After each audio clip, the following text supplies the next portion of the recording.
Boa tarde, pessoal. Dando continuidade no Análise Técnica Explicada, episódio 7. Hoje nós vamos falar de candlesticks e força relativa, basicamente, tá? Então vamos começar pelo candlestick.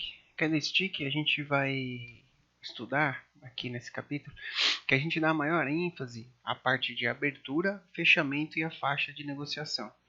Então vamos lá. Então qual é os pontos importantes do candlestick?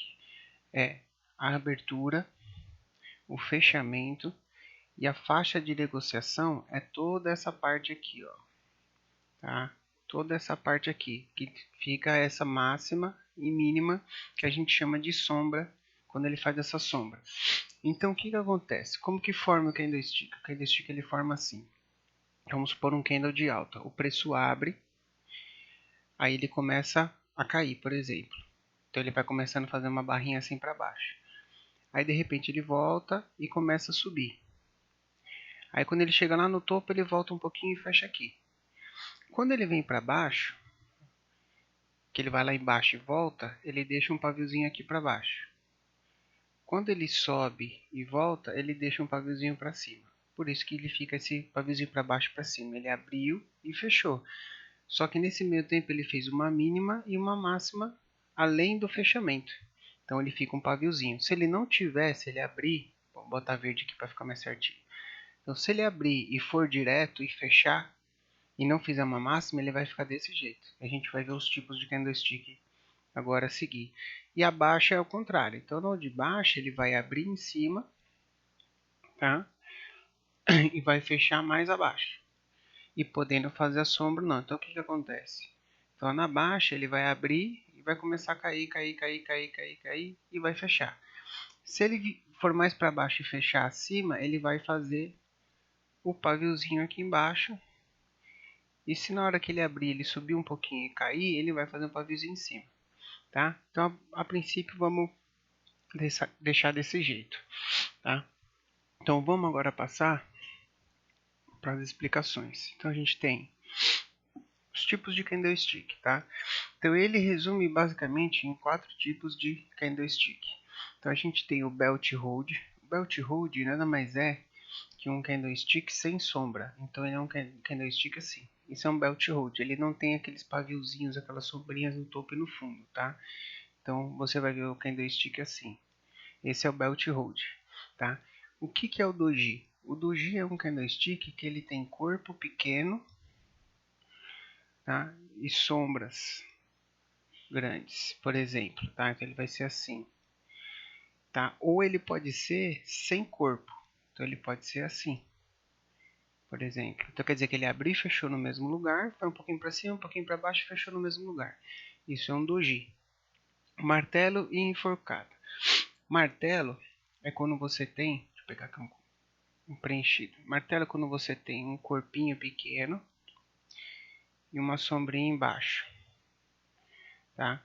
E o enforcado também, ele tem o mesmo padrãozinho, ele é desse jeito. Qual é a diferença? Essa sombra aqui, ela tem que ser até um pouquinho maior. O ideal é que ela seja um pouquinho maior do que o corpo, assim, 2 vezes o tamanho do corpo.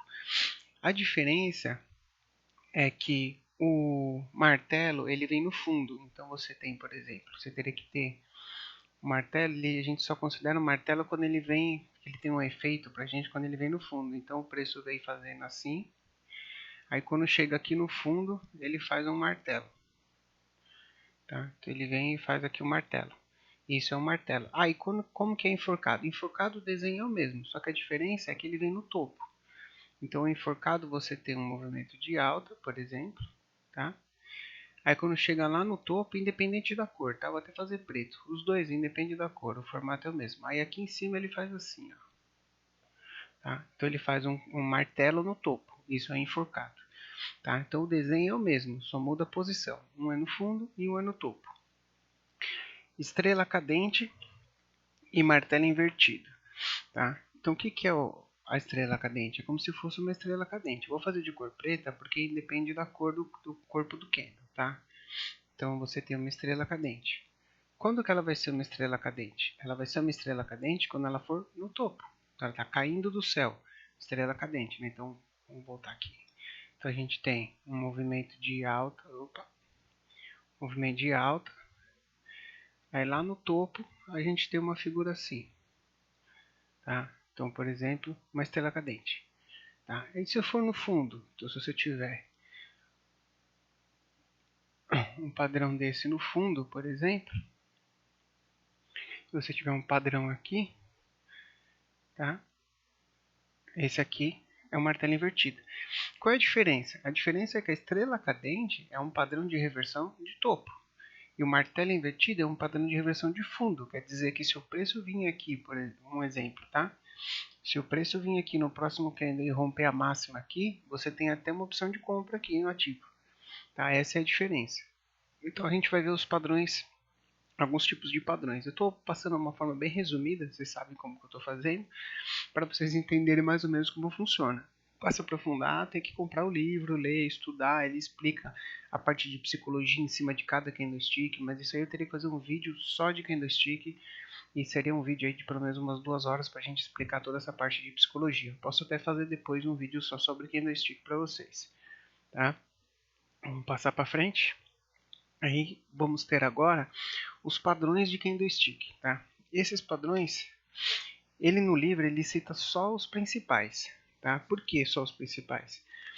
Porque são muitos padrões. Tem livros só de padrões de candlestick. Então, eu já li 2 livros de padrões de candlestick que eu gosto bastante.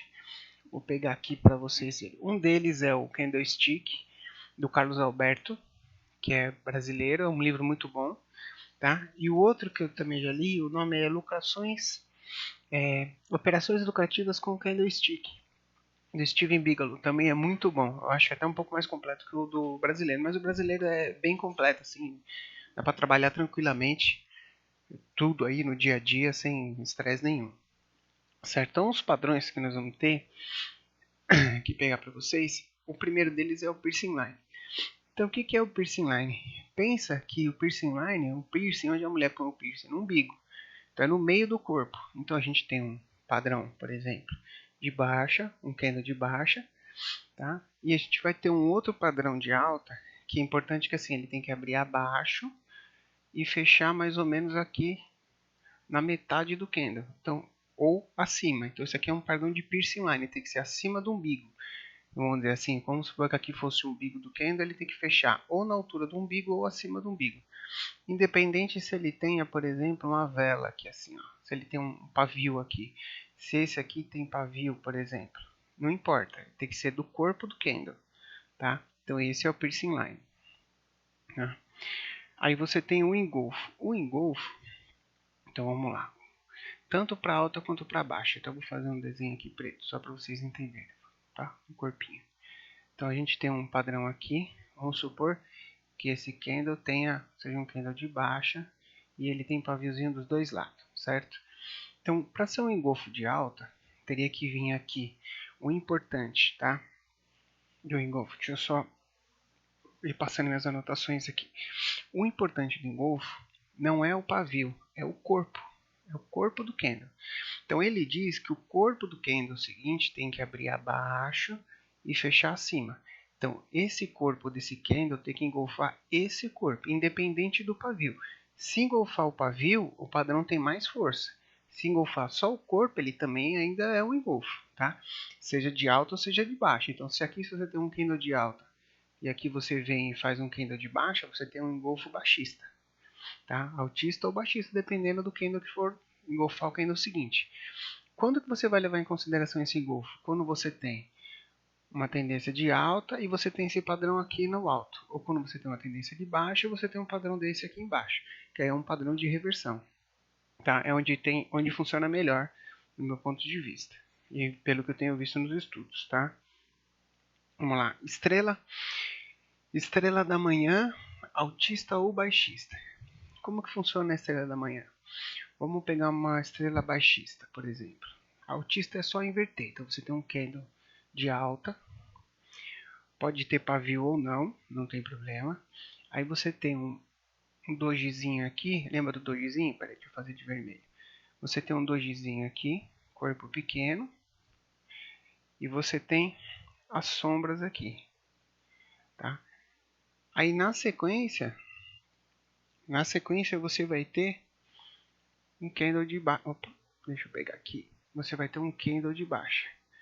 Esse daqui é uma estrela da manhã, baixista, e se você inverter, você vai ter uma estrela da manhã altista, tá? É assim que funciona, bem simples, tá? Então, o importante é você ter esse gap aqui, ó. Você vê que entre esse fechamento aqui e essa abertura tem um gap, e aqui também, tá? Essa reversão aqui necessariamente não precisa ter esse gap, ele pode ser mais encostadinho, mas o ideal é que tenha esse gap, o padrão ganha mais força, tá? Aí vamos ver aqui mais. Esse doji ele pode ser de qualquer forma, tá? Ele pode ser de perna longa, perna curta. Então esse dojizinho que fica, ele pode não ter corpo, não tem problema, tá?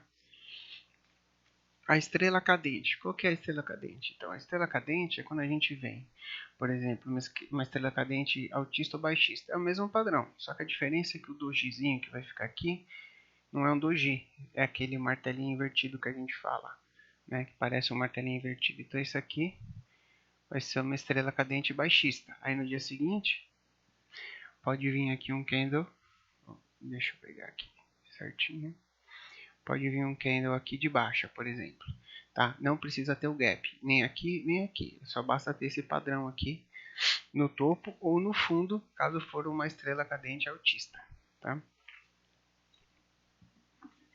A estrela cadente altista é o mesmo padrão, só que invertido. Então vamos fazer uma baixista, uma altista para vocês verem. Então vem uma sequência de candles de baixa. Aí você vai ter aqui, por exemplo, vamos fazer de verde. Aí você tem aqui um corpinho, tá? Vamos passar aqui por cima,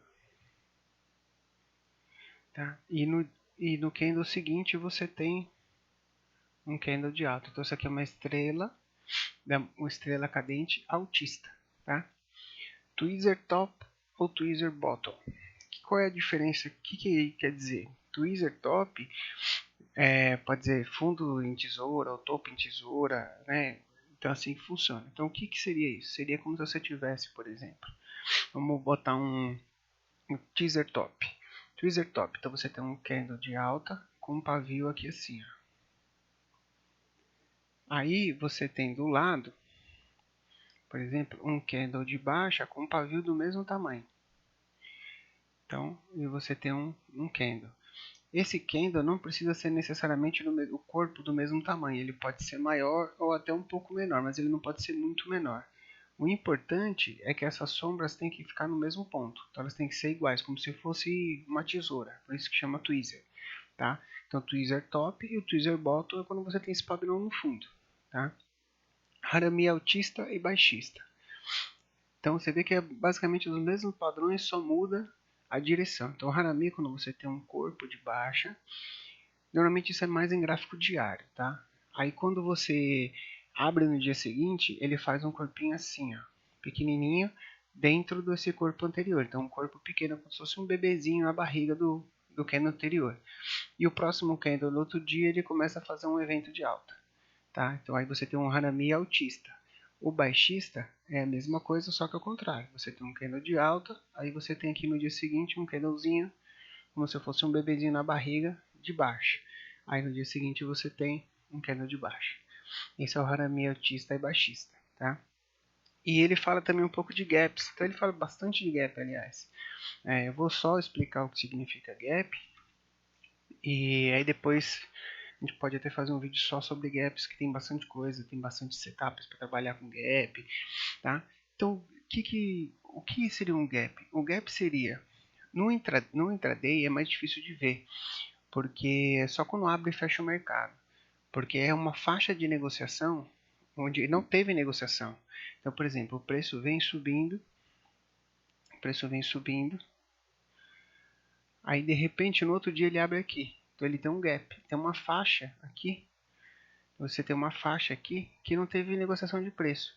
Isso automaticamente torna-se um suporte e uma resistência, tá? Então é isso que ele explica. Então você tem formas de negociar isso, formas de até teve, acho que a parte mais para trás que teve gap de exaustão, gap de continuação. Então é basicamente isso, é a mesma coisa, tá? Só que na parte de candlesticks. E tem os gaps específicos, e para trabalhar os gaps específicos de candlestick, que ele chama de janela e tudo mais, é bem interessante, tá? Aí tem uma coisa que ele fala, bem legal de candlestick, que eu nunca vi em plataforma nenhuma, só vi no livro dele, aliás, né? Que é o volume do gráfico em cima do gráfico de candlesticks. Então como que funciona? Eu peguei até uma foto do livro aqui para vocês verem. Então um candlestick, quando ele tem pouco volume, ele fica fininho, ele fica desse jeito assim fininho. Quando ele tem muito volume, ele fica gordinho. Quando ele tem um volume maiorzão, ele fica assim largo. Então ele vai mudando a largura do candlestick conforme o volume. Então o volume pequenininho, o candlestick fica fininho. O volume grande, o candlestick fica grosso. Eu nunca vi em nenhuma plataforma isso. Só vi no livro dele, aliás. Mas eu achei bem interessante. Tá? Achei que ficou bem bacana essa parte que ele colocou. Tá? Agora ele fala também no outro tipo de gráfico. Candlestick basicamente ele fala isso. Ele dá alguns exemplos mais de padrões de reversão, mas esses que eu falei são os principais. Tá? Ele fala do Rising Tree Methods, ele fala de nuvens negras e tudo mais, são vários tipos de padrões. É interessante depois dar uma olhada com calma e ver direitinho. Aí ele fala de um outro tipo de gráfico, que chama gráfico de ponto e figura. O gráfico de ponto e figura, eu não vejo ninguém que utilize e não tem nas plataformas de hoje em dia, por isso que eu vou falar bem por cima, tá? Então, é a combinação da letrinha X e O conforme a movimentação do preço. É como se fosse um renko, para quem já viu o renko. Só que a diferença é que ele não vai fazendo box para o lado, ele vai fazendo box para cima e para baixo. Então o tamanho do box é pré-determinado. Você determina, por exemplo, que cada letrinha equivale a 10 centavos. Então ele vai subindo 10, 20, 30, ele faz para cima. Aí no dia seguinte abre e vai caindo 10, 10, 10, 10, 10, ele vai colocando para baixo. Aí no outro dia abre e vai subindo 10, 10, 10, 10, 10, ele vai colocando para cima. E assim vai indo o gráfico todo. Então dá para você trabalhar o gráfico dessa forma também. Tá? É interessante de saber que existe, mas eu não conheço ninguém que utilize. Tá? Aí a gente vem para uma parte que eu acho interessante, que começa a unificar as coisas que a gente está vendo até agora. Tá? Que é, por exemplo, as técnicas diversas para determinar as tendências. Então ele fala de algumas técnicas que a gente vai utilizar para determinar a tendência. Tá? Uma das técnicas é a proporção. Cada ação gera uma reação proporcional, que ele fala. Então, o que acontece? O mercado ele reflete as mudanças na psicologia das massas, né? Então, enquanto a psicologia de compra ela tem uma ação forte de compra, uma ação proporcional de realização, uma ação forte de venda, um pânico, uma ação proporcional de recompra e por aí vai, tá? Então ele fala bastante das médias móveis, os envelopes, que são tudo proporção. Você tem um envelope e você tem a média. Então, por exemplo, você tem a média e você tem os envelopes que são proporcionalmente à distância da média, onde os preços vão para um lado para o outro e vão ficar pegando nessas direções. E os canais de tendência, onde você tem os canais de tendência, por exemplo, tá? E o preço fica batendo nas linhas de tendência, tá? Do canal. Então isso é a parte de proporção que ele fala. Tá? Ele fala muito da proporção de 33, 50 e 100. Isso significa, por exemplo, que o preço ele sobe, aí ele volta a 33%, ou ele volta a 50%, aí ele sobe 100% dessa pernada, ele espelha para cima. Então a gente vê muito isso em retângulo. Então, por exemplo, quando a gente tem um retângulo em topo, quando o preço vem e rompe, ele tende a duplicar esse retângulo para cima. Ele tende a vir aqui e duplicar esse retângulo para cima. Isso é muito comum, principalmente em swing trade, tá? Eu opero muito isso aqui.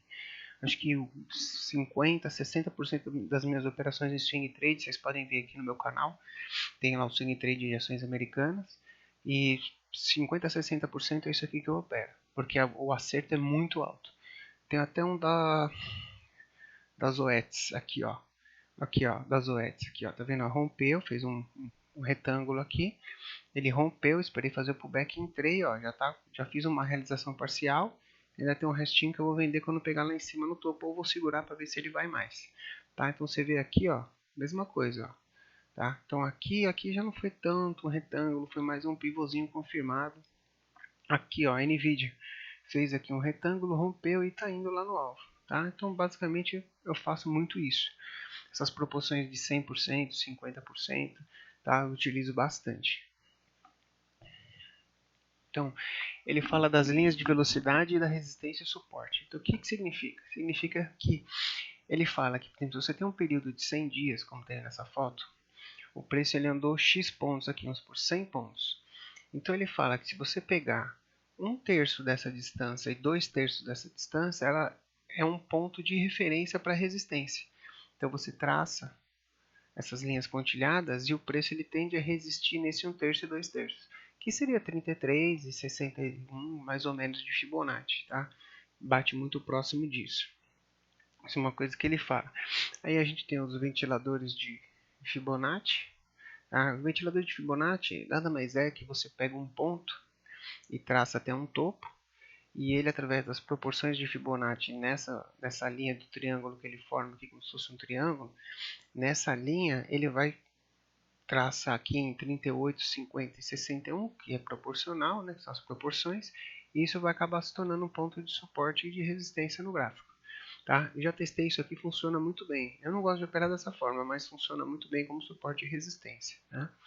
Você tem os ventiladores de Gunn, então é a mesma coisa, você vai traçar uma linha em cima de um topo, e ele vai te dar as proporções de Gunn em cima de você suportes e resistência. Você vê que costuma bater bastante, tá? Costuma respeitar bastante.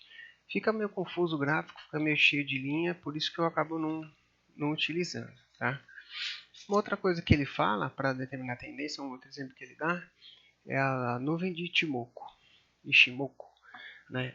A nuvem e seus indicadores adicionais que você tem que colocar para poder fazer esse padrão na tela, indica uma direção da tendência como áreas de suporte e resistência. Tá? É um pouco complicado de explicar e um pouco demorado, por isso que eu vou só mostrar aqui um exemplo para vocês. Mas é interessante depois quem quiser aprender, estudar um pouco mais. Tá? Eu não gosto porque fica muito poluído o gráfico, eu gosto de um gráfico bem limpo, bem simples para trabalhar. Mas ele pega, através das linhas de preço, então ele avança o preço tantos períodos, atrasa o preço tantos períodos. Então, com isso, ele vai formando essas áreas preenchidas aqui. Ele forma uns desenhos preenchidos, né? E essas linhas, onde as linhas se tocam, onde as linhas se cruzam. Então, tudo isso, né? Onde elas começam a ter uma divergência aqui, ó, linha avançada A, linha avançada B. Então, essas coisas, ele serve como suporte, como resistência, como indicativo de tendência. Isso é um pouco complicado para estudar. É bem legal, funciona bem, conheço bastante gente que opera com isso, mas eu não gosto, tá? Então isso é bem interessante de saber. E a última coisa que eu vou falar para vocês desse gráfico é o conceito de força relativa, que ele usa muito no livro. Mais para frente a gente vai ver nos próximos vídeos, ele vai falar bastante, principalmente quando fala de índices, de correlação de um índice com o outro.